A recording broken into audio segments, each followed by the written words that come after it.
Je quitte ma fonction, mon mandat de... Pour la CIVIS, c'est-à-dire la Commission indépendante sur l'inceste et les violences sexuelles, a de graves dysfonctionnements. Alors bon, j'ai envie de vous dire, comme l'ASE, j'ai l'impression, comme beaucoup d'institutions, on se pose des questions. Il faut savoir que c'est Emmanuel Macron qui a fondé cette institution. Eh bien, qu'est-ce qui se passe dans la CIVIS? Eh bien, il y a que tout simplement, ils ont, si je puis dire, 82, enfin à peu près 80 recommandations et presque obligations.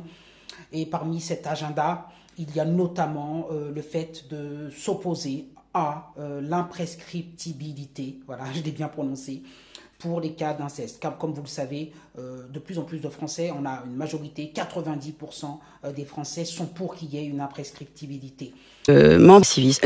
C'est après la majorité, hein, bien sûr, à partir de 18 ans, voilà, qu'il faut ajouter 30 ans.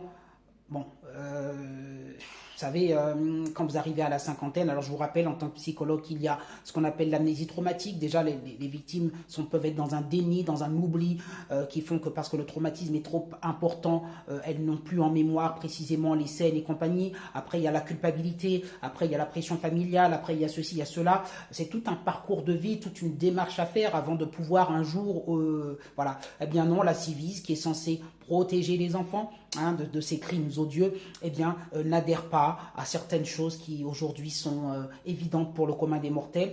Et on se demande par qui est dirigée la CIVIS, justement, qui est à la tête de la CIVIS pour que cette dame dise « je m'en vais de la CIVIS », c'est en train d'exploser. Eh bien, parce qu'au sein de la CIVIS, il y a des personnes qui ont...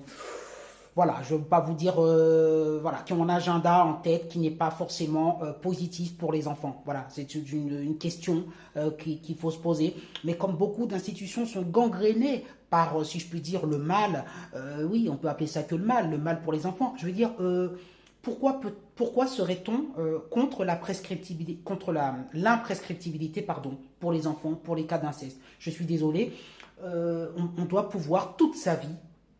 Je vois pas pourquoi ça s'arrêterait à la cinquantaine, hein, si je puis dire. Nous avons... Toute sa vie, on doit pouvoir porter plainte si on a été victime de ce type d'agression.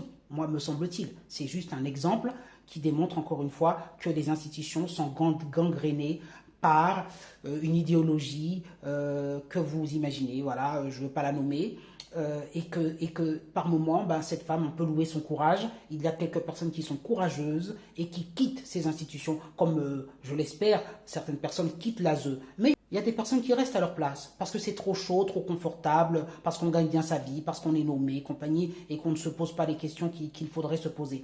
Donc, il y a une enquête à faire au sein de la CIVIS pour comprendre ce qui se passe, mais à mon avis, comme je vous l'ai dit, il ne se passe pas que des choses saines. Mettez les pouces en l'air si vous êtes d'accord avec moi.